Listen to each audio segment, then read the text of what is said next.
आप सभी कर्म के स्वरूप को और उसके सिद्धांत को समझ रहे हैं। संसार में रहने वाला ये जीव कर्म का कर्ता भी है और उसके फलों का भोक्ता भी है। वैसे जीव के शुद्ध स्वरूप पर विचार किया जाए तो वो केवल अपने भावों का कर्ता है, कर्म का कर्ता नहीं है, और अपने ही भावों का भोक्ता है, कर्म के फलों का भोक्ता नहीं है। लेकिन फिर भी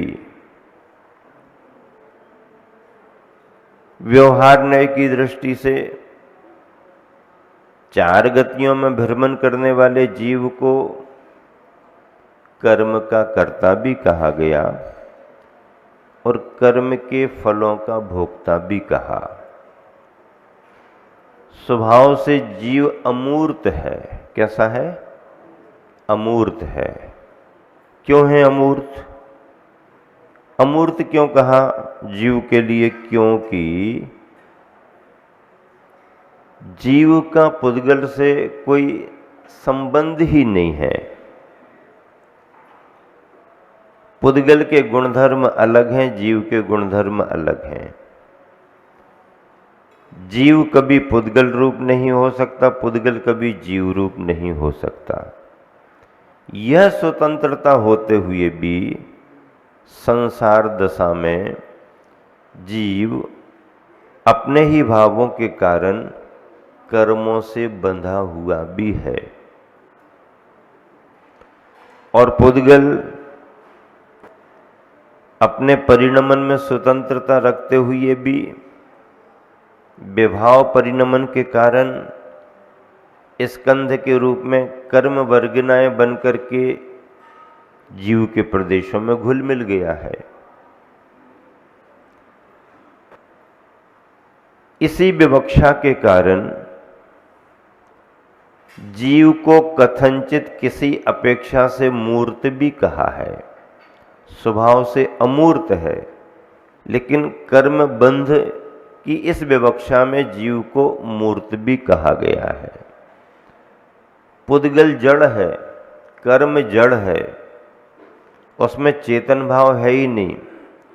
लेकिन कर्म को भी किसी एक विवक्षा में जीव के प्रदेशों में रहने के कारण कथनचित सचेतन कह दिया और जीव को कथनचित जड़ भी कह दिया कर्मबद्ध होने के कारण। लेकिन दोनों के स्वभाव भिन्न भिन्न हैं।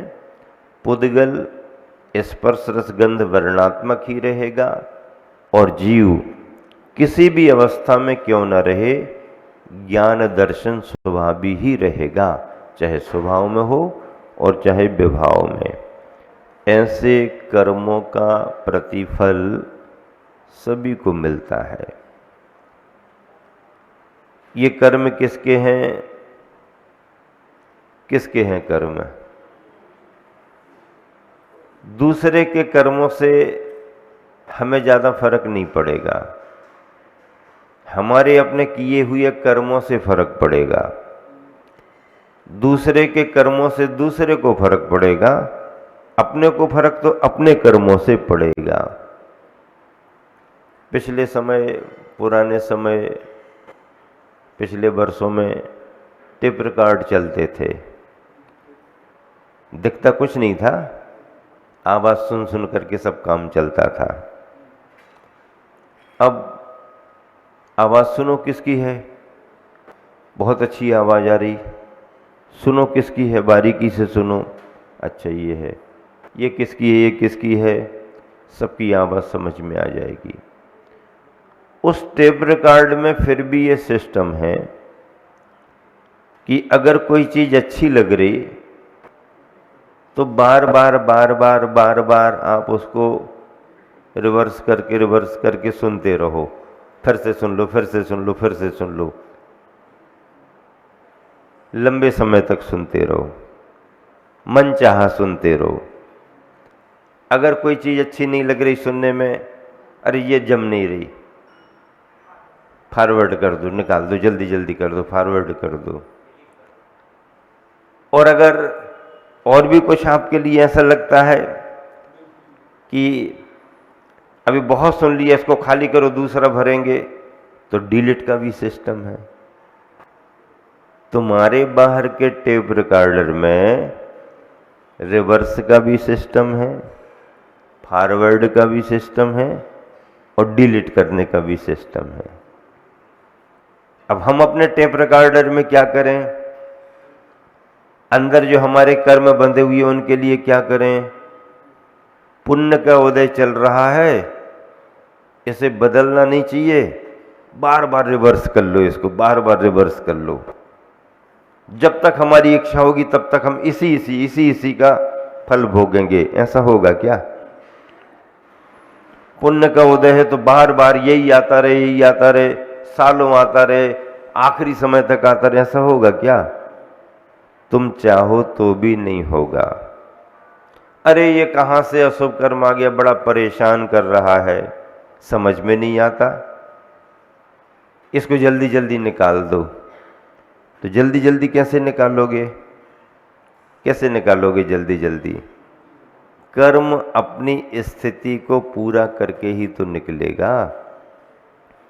अब अगर जल्दी जल्दी निकालना है तो तपश्चरण करो, जल्दी जल्दी निकलेगा। अभिपाक निर्जरा करो, जल्दी जल्दी निकलेगा। इसको जल्दी जल्दी निकालने का भी सिस्टम नहीं है।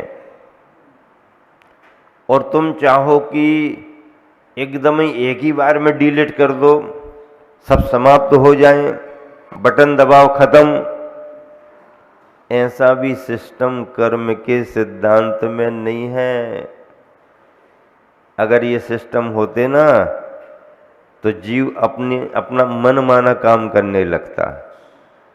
हाँ, लेकिन नहीं, कर्म का सिद्धांत कर्म के अनुसार चलता है। 10 अवस्थाएं बनती हैं कर्म में, 10 करण माने जाते हैं, कर्म के 10 करण। उन करणों के हिसाब से कर्म फल दे दे करके निकलते रहते हैं। अभी आप और हम सभी कर्म बंध के कारणों को समझ रहे हैं। ज्ञानावरणी दर्शनावरणी कर्म बंध के कारणों में आपने कितनी सारी बातें सुनी थी। मूल तो प्रदोष भाव, निन्नव भाव, मात्सरी, अंतराय, आसादन, उपघात, ये हैं। इन्हीं से संबंधित और असंख्यातों परिणाम, असंख्यातों शब्द हम उनको दे सकते हैं, वो भी बन जाते हैं। फिर और विशेष कारणों में आपने देखा 116 पेज पर जैन तत्वबोध में नीचे सब लिखा हुआ है। दर्शनावरणी कर्म के लिए भी कुछ और विशेष बातें बतलाई हैं। दर्शनावरणी कर्म का काम अवलोकन का है, अवलोकन नहीं होने देना। दर्शन गुण का काम है अवलोकन करना, और उस पर आवरण डालने वाला दर्शनावरणी कर्म अवलोकन नहीं होने देता। ऐसा कर्म क्यों बंधता है, कैसे भावों से बनता है? तो देखो लिखा है, किसी की आंख निकाल लेना,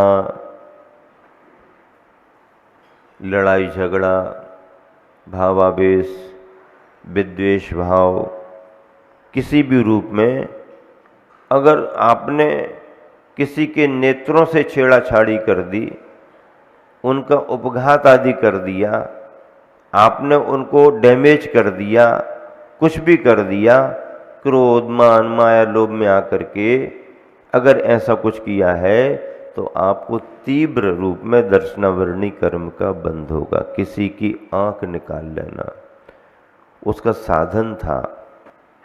दर्शन गुण जो हमारे अंदर है आत्मा में, उस आत्मा का व्यापार इंद्रिय के द्वारा होता है। इंद्रियों में चक्षु इंद्रिय अवलोकन का काम करती है। कौन सी इंद्रिय काम करती है? चक्षु इंद्रिय अवलोकन का काम करती है। बड़ी दुर्लभता से ये इंद्रियां प्राप्त होती हैं। ये एक मिल गई, फिर दूसरी को पाना कठिन, फिर तीसरी को पाना कठिन, फिर चौथी को पाना कठिन, फिर पांचवी को पाना कठिन। क्रमिक दुर्लभता है। अब चौथी इंद्रिय से अवलोकन गुण का काम कर रहा है और उसमें बाधा डाल दी, आंख फोड़ दी, आंख निकाल दी। इससे तीव्र दर्शनावरणी कर्म का बंध होता है। दूसरा, बहुत सोना। क्या?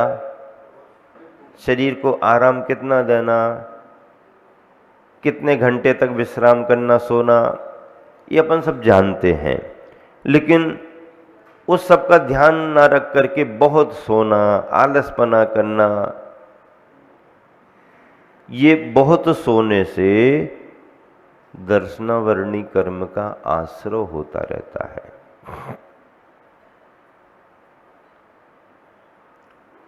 बहुत का मतलब क्या? बहुत का मतलब क्या? जो आवश्यकता है या जो शरीर की प्रकृति है उससे भी ज़्यादा और ज़्यादा और ज़्यादा, समय का कोई लिमिट ही नहीं है। कुंभकर्ण कह दें तो ठीक लगेगा, लेकिन कुंभकर्ण ऐसा नहीं था जैसा बताया जाता है। 6 महीना सो रहा, 6 महीना जाग रहा, ऐसा नहीं था। बड़ा धर्मात्मा था, पूजा पाठ करता था, स्वाध्याय करता था, आहार दान देता था, सब कुछ करता था, फिर मुनि भी बना, मोक्ष भी गया। लेकिन अब अपन ने क्या देखा, क्या सुना? पद्म पुराण में नहीं, पद्म पुराण में नहीं, हाँ अन्य जगह में क्या, सो रहा तो सो ही रहा, सो ही रहा। अब वो कितना सोया नहीं सोया भगवान जाने, लेकिन अगर जरूरत से ज्यादा कोई व्यक्ति सोता रहता है तो उसको क्या कह देते हैं? क्या कह देते हैं? ये तो कुंभकर्ण जैसा सोता रहता है। अधिक सोना ठीक नहीं। बीमारी हो, तकलीफ हो, थकान हो, उसको समझ सकते हैं। लेकिन आदतन लोग बहुत ज़्यादा निरंतर लगातार, ये दोष माना गया है। बहुत सोना, सोना का मतलब गोल्ड वोल्ड से नहीं लगा लेना, नहीं तो मोदी जी की बातों में आ जाओ है। सोना नहीं खरीदना, सोना नहीं खरीदना, सोना नहीं खरीदना है। फिर क्या करें? इन्वेस्ट काय में करें? नहीं खरीदो तो और अच्छा है, क्या जरूरत है? बिस्किट, क्या? किसके बिस्किट? बिस्किट किसके? खाने के कि सोने के? बिस्किट किसके? खाने के बिस्किट कि सोने के बिस्किट? हैं? बिस्किट सोने के हैं लेकिन खाने के काम नहीं आते सोने के तो हैं लेकिन वे बिस्किट सोने वाले खाने के काम नहीं आते। खाने वाले बिस्किट अलग हैं और सोने के बिस्किट अलग हैं। कभी किसी ने एक आध सोने का बिस्किट उठाया हो, दूध में चाय में डाल करके फिर नरम करके उसको लिया हो? क्यों सम्यक मालूम है? ऐसा किसी को देखा है क्या? नहीं देखा ना। सोने का बिस्किट कीमती जरूर है पर डायरेक्ट खाने के काम नहीं आता है। अच्छा, जिनके पास में खाने पीने का इंतजाम ज्यादा है उन्हीं के पास सोने के बिस्किट होते हैं। किसके पास बिस्किट होते हैं? जिसके पास खाने पीने का इंतजाम अच्छा है उन। अब जिसके पास खाने पीने का इंतजाम नहीं है तो कहां से आएंगे? बहुत सोना दर्शनावरणी कर्म के आश्रव का कारण है। दिन में सोना, क्या कह रहे हैं आचार्य महाराज? दिन में सोना। दिन में सोने का मतलब क्या? विश्राम तो रात्रि में ही है, दिन में सोने का कोई विधान नहीं है। आदतन आप दिन में सोने लगे हो ये बात अलग है, लेकिन अगर कोई दिन में सोता है, गहरी निद्रा लेके सोता है, तो उसके लिए विशेष रूप से दिन में सोने के कारण दर्शनावरणी कर्म का आश्रय होता है। रात में सोते समय उस सोने में उस तरह का दर्शनावरणी कर्म नहीं आएगा जो दिन में सोते समय, क्योंकि दिन कार्य करने का समय है, इसमें सोना दर्शनावरणी कर्म का विशेष आश्रय कराता है। विश्राम करने का निषेध नहीं है। 4 घंटे 6 घंटे वर्किंग हो गई, 8 घंटे वर्किंग हो गई, शरीर रेस्ट चाहता है।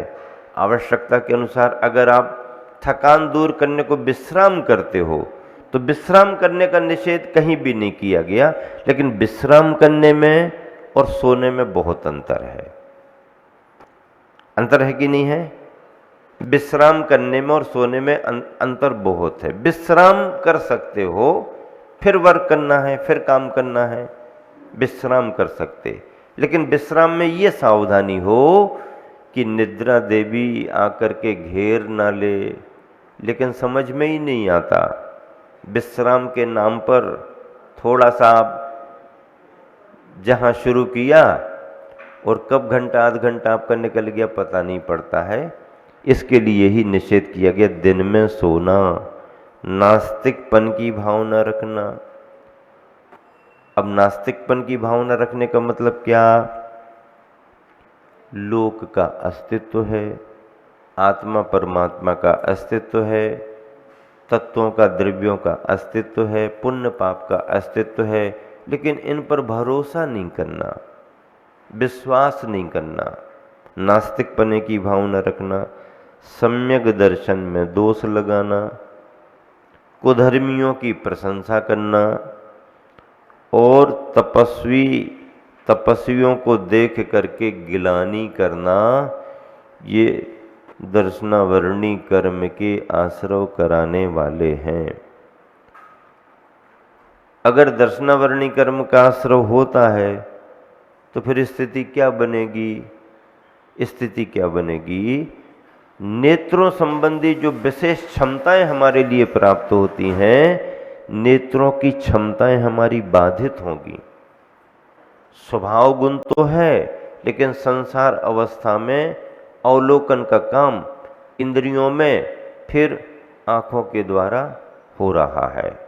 अवलोकन, देखना, दर्शनावरणी कर्म।